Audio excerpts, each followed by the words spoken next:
everybody, I am Tiffany and today I am doing a book and movie review combined. Yes, that's right, not just a book review, not just a movie review, but both. Woo! I haven't done one of these in a really long time, and for those of you who are new to my channel, I try and do combination ones if I can. If I know there's a book and there's a movie based off the book, I'm going to do that. I don't really read books that are based off a movie though. I know, that's weird, right? If I know it's a book and I know that there's a movie based off of it, whether it just came out or it was released a while ago, I will do it. I will read the book and watch the movies. Except when it's really bad. There's been a couple situations where I just didn't want to watch the movie because it's supposed to suck. So why would I watch it? You know what I mean? The book and movie I'm reviewing today is Me Before You, the book by Jojo Moyes. Sorry if I pronounced that wrong. And the movie starring Emilia Clarke from Game of Thrones and Sam Claflin, who is Finnick in Hunger Games. Two of my favorite actors. Me Before You. So I have kind of a funny story with this because I was a big stickler on this for a while because the movie had just come out, which prompted me to read the book. But the thing was, I had the book on my shelf for a while, but I told my family and everything that I wasn't going to watch the movie until I read the book. My parents kept bugging me to watch it, and I was always telling them, I told you, I have to read the book first. But on Christmas, I got some money, so I ended up buying the DVD. Not watching it, just buying the DVD, so I had it when I was ready, right? Like, be prepared type thing. My mom comes home one night and says, hey, I got Me Before You on Redbox. I told you I bought the DVD. You didn't even have to pay another $1 for it. We ended up watching the movie because she got it on Redbox, and I felt bad, and I cried my eyes out. And then I read the book, and I didn't cry, but that's because I kept getting interrupted on the really sad parts. And then I watched the movie again and cried my eyes out. I cried a lot for you guys because I had to watch this twice and I had to read the book. I don't know why I don't really cry in books that much. I feel the feels, just the tears don't come. The book has a 4.28 on Goodreads and the movie has a 7.4 out of 10 on IMDb. Good ratings all around. I would highly recommend it. It will make you cry. This is a movie that's going to make you cry. So bring tissues or paper towels or whatever. Just something to wipe off the tears. If you don't cry, then man, that's like mad skills, because I cry at the drop of a dime. It is a family-friendly movie though. It could watch it. It could be really depressing sometimes. It's really, really good.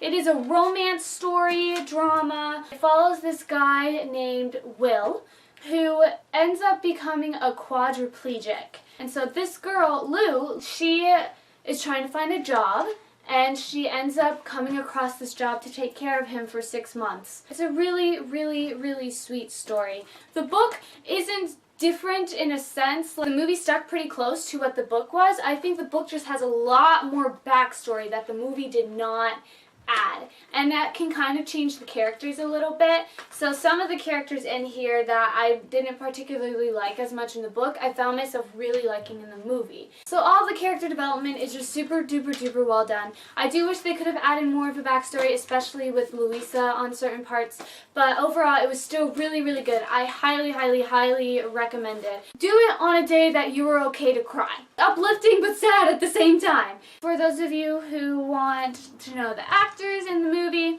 again, it's Emilia Clarke. She's Daenerys on Game of Thrones. You have Sam Claflin. He was Finnick in the Hunger Games franchise, and he was also in Pirates of the Caribbean, I believe. There's Jane McTeer as well, and then Charles Dance, who is also in Game of Thrones. He is Lord Tywin. That's really all I can tell you without spoiling you. I'm going to go into my comparison and contrast, and I'm going to spoil you on both. I suggest you leave. Go read the book and watch the movie because they are fantastic and you will love it. Goodbye, non-spoilery people. Goodbye. Oh, this book and this movie. It's so good. Again, like I said, they are pretty similar. The main thing was a lot of backstory was left out in the movie that was in the book, particularly with Lou. Here's the thing with Lou, is Lou has always been afraid to kind of venture out into the world. And what I liked in the book is that they have an actually really good reason why. Where in the movie that's taken out, I really wish they could have added in the element of what really stopped her from becoming that. Because if you read the book, you know that Lou was kind of adventurous when she was younger, and she had like a ticket to Australia. But then a horrible event happened to her and she was basically raped. She wasn't this very promiscuous girl like she was before, and it really, really affected her. It was a big reason why she never traveled. You know, she canceled her ticket to Australia and everything. It really started with that. And in the movie, they completely cut that out. I feel like it's really great in the book that you have a really strong reason like that. It also gives Will and her to connect on a certain level, because Will is the one who says to her, like, it's not your fault. Don't think it's your fault. And really kind of relieves her of this burden that she's had for such a long time. The book had this heart-wrenching scene with her in the maze, and they didn't have a maze in the movie. Oh, I wish they did after I had read the book. Again, I watched the movie first, but when I read the book and came across all of this, I was like, why didn't they have this in the movie? This would be amazing. And I get there's time constraints and everything, but I still would have really loved to see it. Because she goes into the maze, she gets lost, she's confused, and then Will comes and saves her, and it's just like, oh my gosh, Louisa, you're gonna be okay. You're gonna be okay.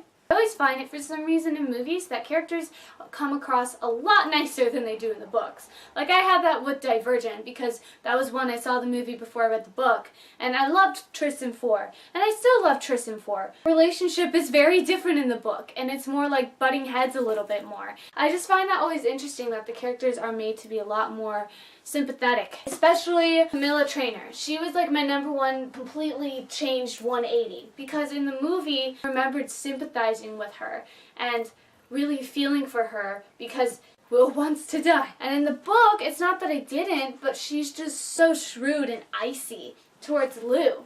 In the movie, they don't do that as much. In the book, she's a lot less likable. Bugs Lou, when she moves in with Patrick in the book, she's like, you shouldn't have done that. You should have cared about my son's feelings. And I'm like, girl, she has a life of her own, okay? Stop it. She actually did the right thing. I get it, because I wanted her to move in with Will, too, instead of Patrick. I think everybody did, but she's been with Patrick forever. And I'm like, you have no right to come in there after everything she's done for your son and tell her that. No! That was the part that got me pissed off at Camilla Trainer. And you were getting Lou's perspective. So you had her anger when Camilla was just giving her these looks. I didn't get that in the movie. And I liked that a little bit. I liked being able to sympathize with Camilla more and feel like she really did appreciate what Lou did for Will. In the book, you get that in the end, and you do get a chapter in her perspective, which I think is really interesting and does create more sympathy for her, because up until that point, you're like, she's just, she's annoying. And you really don't see her appreciation or gratitude until the very, very end. And it's very little in a sense. Like, it's hard for her to do. We did cut out a scene I also thought was kind of important, because Lou does almost leave when she finds out that Will is going to kill himself, basically. And there's this whole scene in the book where Camilla drives to her house and convinces her to stay. I mean, Trina eventually is who convinces her completely, but Camilla does drive over there and try to convince her. And I think that's really, really important to Camilla's development, to Lou's development and everything. And I was really sad they didn't have that scene in there. And also because there was a little bit of a comic effect with the neighbors, like, arguing. I loved that. That was hilarious. I was laughing really hard with that part. Me, being a movie nerd and everything, I actually, like, scoured this thing and went to special features. And they actually did have that scene as a deleted scene. That was really cool that they actually had that. Some of the bigger important scenes they kept in the deleted scenes. So Patrick in the movie I liked better than in the book as well. In the movie you can kind of feel more his love for Lou. I just know him as Neville from Harry Potter. Matthew Lewis did a really, really great job with this character. I understood Patrick's frustration a little bit more. Patrick was still annoying, don't get me wrong. You could feel his love more for Lou, whereas in the book he's really a lot colder to her, and you're like, why are you with him? He doesn't get you, Lou. Move. on. The other main character that changed was Trina. The movie did a really good job of conveying she's very supportive of Lou and will be there for her no matter what, but they did take out this whole argumentative side between her and Lou and this competitive side. They show a little bit at her birthday. Other than that, you don't see a lot of tension between them, which is part of their development, actually. That definitely played a huge part in the book. I feel like more so wasn't in the movie. I think I would have liked to see it just a little bit. And then also you have this whole element with Charles Dance's character, Will Trainor's father, with him cheating. And they left that completely out of the movie. They might have hinted, maybe. That's kind of important. That's a huge part to Camilla's character, because you see that Camilla has always been the one taking care of the children more than the dad has been, and I think that's really, really important. And they portrayed them as a married couple who, yes, has a little bit of problems, but nothing really super serious. Like, at the end of the movie, you don't get a sense that they're going to get a divorce or anything like that. And in the book, they do. The only thing keeping them together is Will being alive. And then if he dies, they divorce. And they did. I was really mad because you have that one perspective from the dad's perspective, and he's with his, lover. He can't be with her unless Will is dead. And I'm like, this is so bad. What the heck? Will should live. And you know what? You can be stuck with Camilla because you cheated, so you kind of deserve it. Mainly all the plot elements and everything, they still did pretty well. The horse racing, I always cringe at that. I feel like in the book they made it worse than in the movie. The opera was beautiful. And the wedding was beautiful. The only thing is that in the wedding, though, she wears the red dress in the book. And I wish she would have worn the red dress at the wedding. But she doesn't. She wears a different dress. And Emilia Clarke is stunning, guys. I love Emilia Clarke. And Sam Claflin's adorable. This is why, usually I try to get covers without, like, a movie cover. But it's Sam Claflin. Look how beautiful he is. Look how beautiful he is. And then we come to the ending. I feel like that last speech that Lou makes to try and convince him at the beach, that was a lot more heart-wrenching in the book than it was in the movie for me. And that's the part that almost made me cry. She's pouring her heart out and saying, I love you. And they softens the blow that Will gives her because he literally looks at her and goes, it's not enough. Will! He's apologizing and saying, like, nothing would change my mind, but you loving me isn't enough. And I'm just like, this is horrible. This is a horrible thing to do to a girl. And I think at the end of the book, too, you have this big sense of urgency more so than you do in the movie. In the movie, you see them really having fun in that last trip, and you see them having fun in the book, but there's just this overlying anxiety as the vacation gets closer and closer and closer to its end. It's so heart-wrenching, and it makes me cry so hard. And they also changed the ending with what he said in the movie than he does in the book. And if they had done what he says to her at the very end in the book, if they had done that in the movie, I would not be okay. At the end of the movie, he sings like the All Hunky song, basically again, and I'm crying my eyes out. In the book, though, it's not him that tells her something. It's her that tells him something. He's like, tell me something good. She goes into this whole story about them, and I told him about this girl who met a guy that changed her, and I'm like sitting there trying not to cry, and kept getting interrupted. It was just so sad.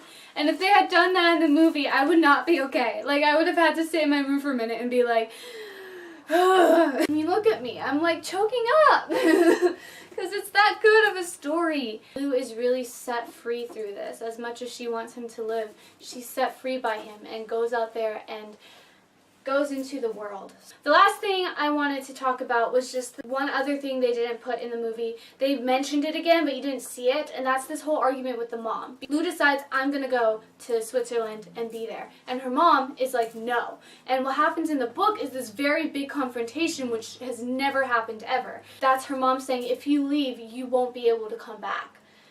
And it's just like this, oh my God, moment. You just felt it because they've never had this type of rift before. And she's saying, Lou, who's been there their entire life and taking care of them, saying, you won't be able to come back if you go and do this. And also, on top of that, during that moment, another thing that makes you hate Patrick is that she tells Patrick what's going on, which she doesn't in the movie. She tells him in the book.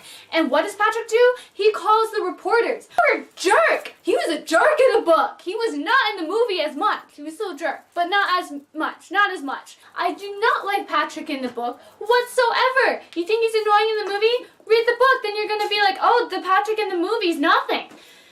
I'll probably watch it again and make myself cry again because, you know, it's that good. It's that good. That's basically all I have to say about this. Thank you for listening to me ramble for however long. I know it's been a really long time. I can tell that. I have After You. I'm not reading that next. I have another book I'm reading next. But I do have it because, again, I'm a completionist person, like I've said, and I found out that Me Before You has a sequel, After You. And somebody, I think, requested it too. Thank you so much for watching this. If you have any other book or movie recommendations, please let me know in the comments below. I love doing these combination videos. They're super fun. Get to talk about two things at once. It's amazing. Thank you all for watching. I really, really, really, really, really appreciate it. It's awesome to see this channel grow. So let's keep it going. Subscribe, tell your friends, all of that wonderful, beautiful stuff. Have an awesome evening, day, afternoon, morning, whatever time of the day you're watching this. And don't forget to be awesome. And bring tissues if you decide to watch or read this. Have a wonderful, wonderful, wonderful day. Goodbye. Woo!